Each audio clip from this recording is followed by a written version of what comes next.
अरे horror lovers, आज मेरे पास एक ऐसी खौफनाक कहानी है जो आज रात आपको अपने ताले 2 बार चेक करने पर मजबूर कर देगी।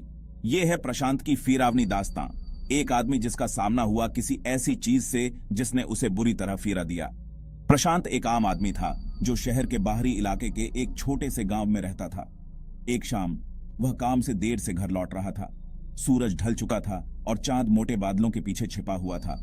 हर जगह फीरावनी परछाइयां डाल रहा था। जैसे ही वह घने जंगल के रास्ते से गुजरा, उसे एक धीमी सी फुसफुसाहट सुनाई दी। उसके बदन में सिहरन दौड़ गई, लेकिन उसने इसे हवा समझकर झटक दिया। कुछ कदम आगे उसने इसे फिर से सुना, इस बार ज्यादा तेज और साफ। कोई उसका नाम पुकार रहा था, प्रशांत, प्रशांत।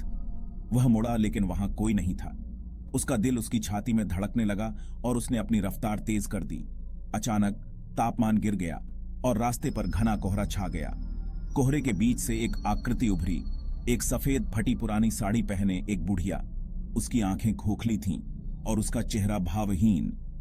प्रशांत, उसने फिर से आवाज दी, एक ऐसी आवाज में जो पूरे जंगल में गूंज उठी। डर के मारे प्रशांत ने भागने की कोशिश की, लेकिन उसे लगा जैसे वो वहीं जड़ गया हो। बुढ़िया उसके पास सरकती हुई आई। उसके पैर कभी जमीन को नहीं छू रहे थे।